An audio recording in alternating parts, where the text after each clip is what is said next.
Shalom and good evening. This is TV7 Israel News broadcasting to you from Jerusalem. And in today's top stories, U.S. Vice President Joe Biden is scheduled to arrive in Israel tomorrow to advance negotiations on the matter of an aid package that will maintain Israel's regional qualitative edge. Egypt accuses the Islamist Hamas organization of assisting the Muslim Brotherhood in assassinating a senior Egyptian official. Russia has reportedly decided to halt a shipment of its surface-to-air S-300 systems to Iran.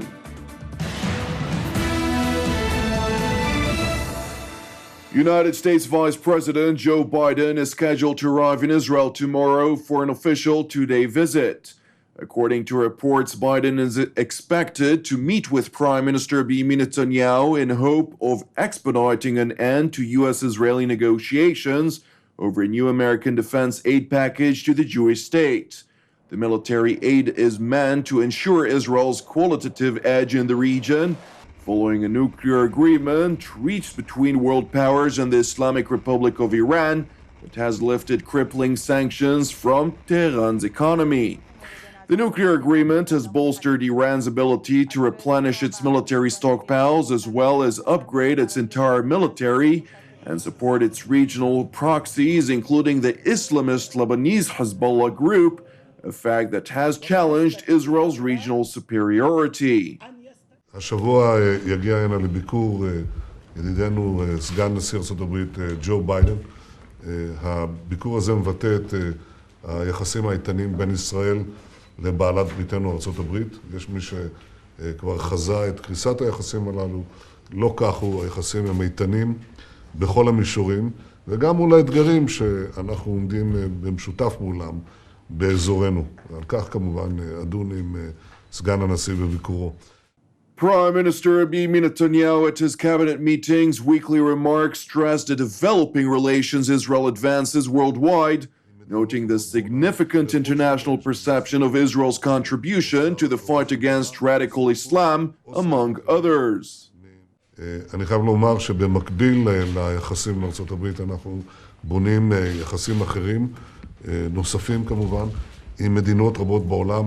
בכל שבוע יש כאן נשיא, או שר, או ראש ממשלה, או שר חוץ, או שרים אחרים ממדינות אסיה, אפריקה, אירופה, אמריקה הלטינית, מהעולם כולו.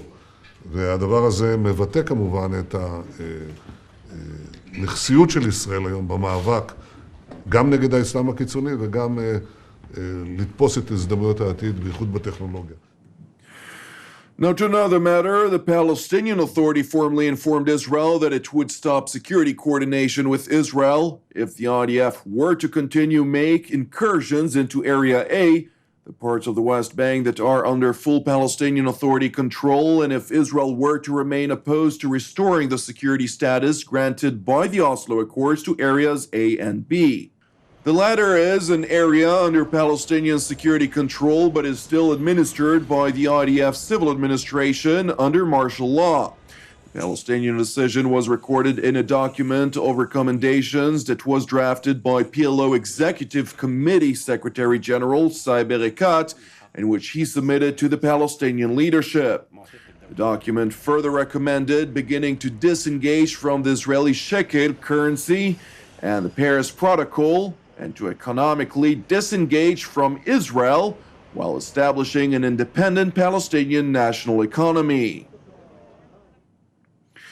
Now to Israel's western neighbor, where Egypt accused exiled Muslim Brotherhood officials of conspiring together with its Palestinian offshoot in the Gaza Strip, the Islamist Hamas organization, to assassinate Egypt's public prosecutor Hisham Barakat last year, prompting the arrest of some 48 people, 14 of whom Egyptian security forces said are connected to the attack.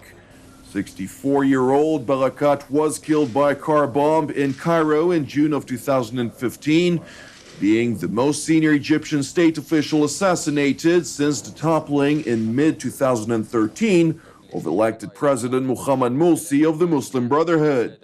There were no claims of responsibility for the attack at that time. Interior Minister Magdi Abdel Jafar told a news conference on the matter that the attack was ordered by Turkey-based leaders of Egypt's oldest Islamist movement, the Muslim Brotherhood, and coordinated with fellow Islamist group Hamas, which he said provided training and explosives for the attack.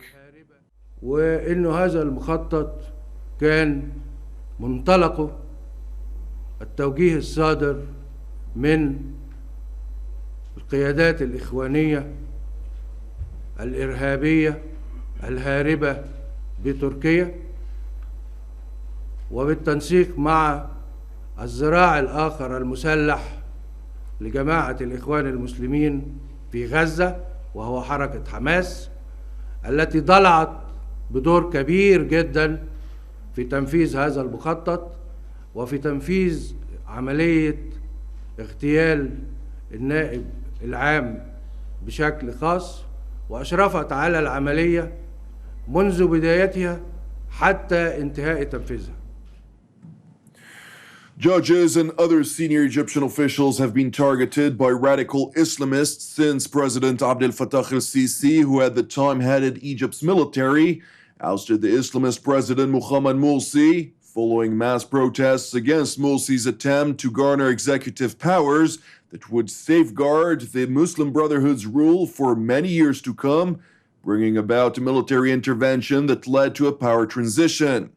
The move, defined by the West as a coup, led to the judicial outlawing of the Muslim Brotherhood and the arrest of tens of thousands of Islamists, prompting a violent power struggle between Egypt's moderate regime of Abdel Fattah el-Sisi and supporters of radical Islamic organizations.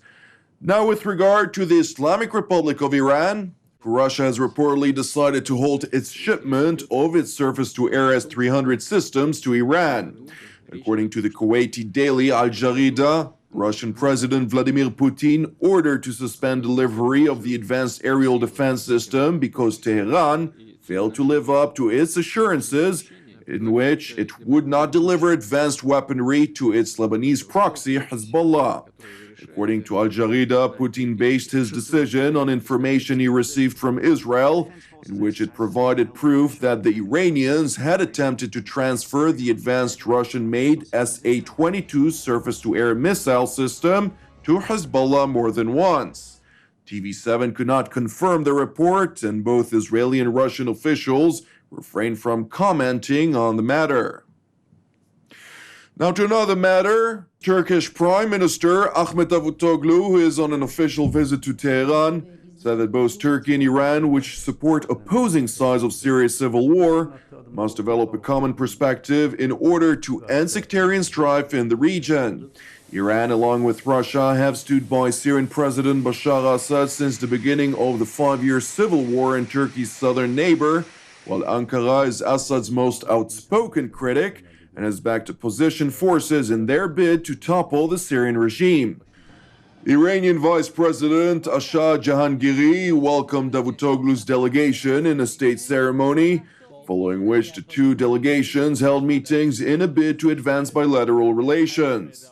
Turkey, a Sunni Muslim country that is a member of NATO and is considered to be a close ally of Sunni Muslim Saudi Arabia, which has cut its diplomatic ties with the Islamic Republic and is considered to be the arch-rival of the Shiite Muslim Iran.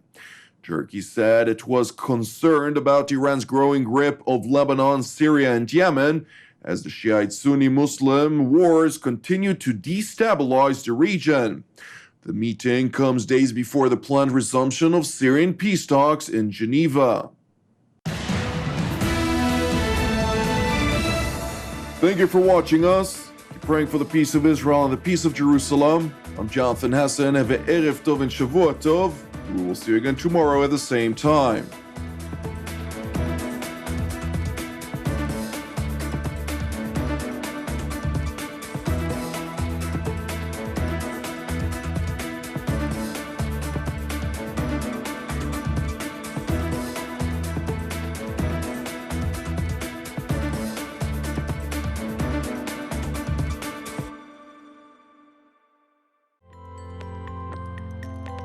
In order to donate to TV7 Israel News, please follow these simple steps.